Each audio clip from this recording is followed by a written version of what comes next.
Welcome to Storytime with Killian Flynn. Today's story is Beneath the Ice, an action horror thriller by Killian Flynn. The Ravenshore Research Facility was never meant to be found. It lay buried beneath the Arctic ice, a secret project abandoned decades ago. Officially, it was just another failed government experiment, a place lost to time. But the distress signal told a different story. This is Dr. Evelyn Carter. Please, if anyone can hear this, we need help. There's something down here. We're not alone. Then the signal cut to static. Jared Cole adjusted his oxygen mask as the helicopter descended onto the frozen wasteland. The mission was simple: get in, recover survivors, if any, and retrieve whatever intel he could. But nothing about this felt right. "You're sure the place has been abandoned for 30 years?" asked Mia, his demolitions expert, as they stepped out onto the ice. "That's what the reports say," Jared muttered, leading the way toward the jagged metal entrance that jutted out of the ice like a broken rib. They forced the frozen doors open and entered the facility. Inside, the air was unnaturally warm, thick with the scent of mildew and something rotten. The walls were lined with old research equipment, computers covered in frost. A few scattered documents lay on the floor, their ink smudged with age. "Something's wrong," muttered Kane, their weapons specialist. "If this place was abandoned, why is there power?" Then they saw the blood. Dark streaks smeared across the floors, leading toward the deeper corridors. Mia swallowed hard. "I don't think we're alone." A scraping sound echoed from the hallway ahead. Jared signaled for silence, raising his rifle.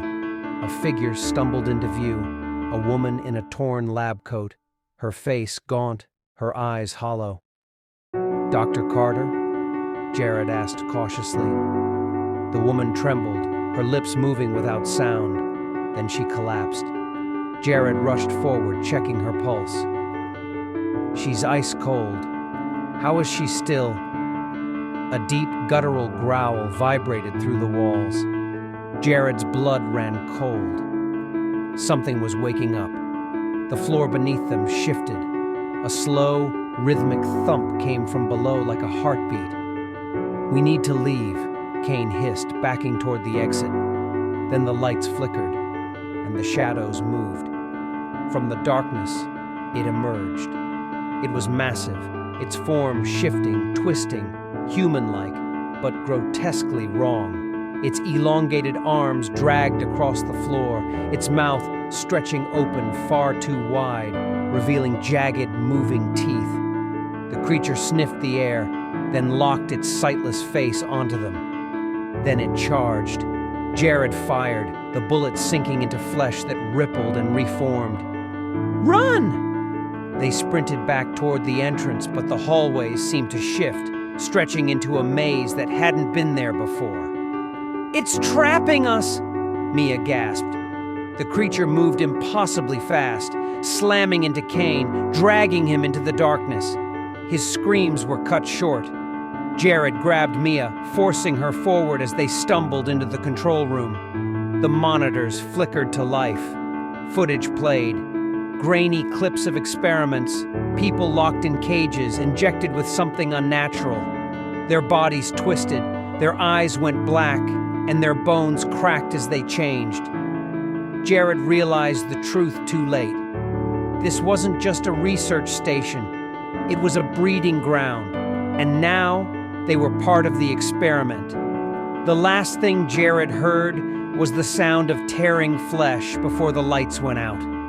Thank you for listening to Storytime with Killian Flynn. If you like his stories, go ahead and read some of his books. Check out his bio, links, and description. Don't forget to share, like, and subscribe to this podcast.